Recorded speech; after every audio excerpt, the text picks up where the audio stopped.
Hello ಎಲ್ಲರಿಗೂ ನಮಸ್ಕಾರ. Welcome to my vlog. ಎಲ್ಲರೂ ಹೇಗಿದ್ದೀರಾ? ಐ ಹೋಪ್ ಎಲ್ಲರೂ ಚೆನ್ನಾಗಿದ್ದೀರಾ ಅಂತ ಅಂದ್ಕೊಂಡಿದ್ದೀನಿ. ಈ ಲಾಗ್ ಬಂದು 4ನೇ ಆಷಾಢ ಶುಕ್ರವಾರದ ದಿನದ ಲಾಗ್ ಆಗಿರುತ್ತೆ.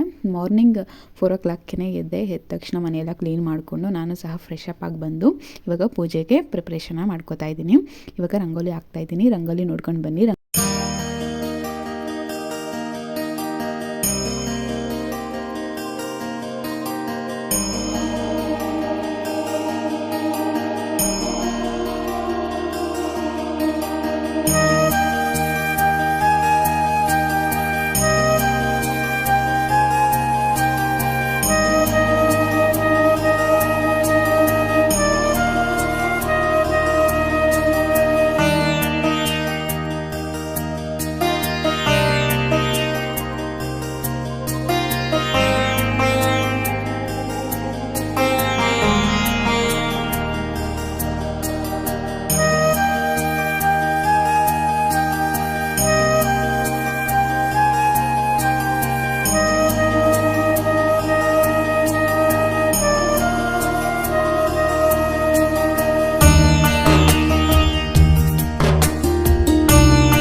ರಂಗೋಲಿ ಹಾಕಾಯಿತು. ರಂಗೋಲಿ ಹೇಗಿದೆ ಅಂತ ಕಮೆಂಟ್ ಮಾಡಿ ತಿಳಿಸಿ.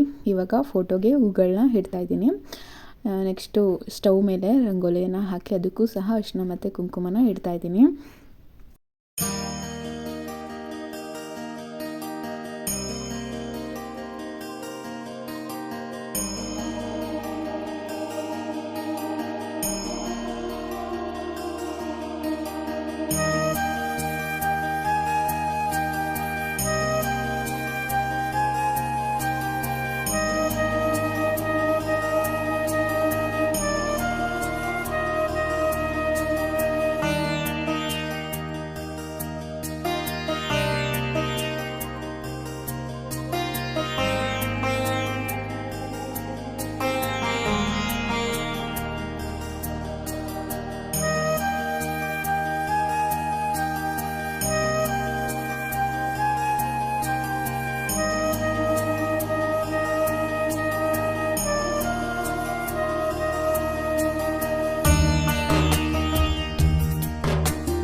ಪೂಜೆ ಎಲ್ಲ ಮುಗಿಸ್ಕೊಂಡು ಹಾಲು ಸಹ ತಗೊಂಡು ಬಂದೆ.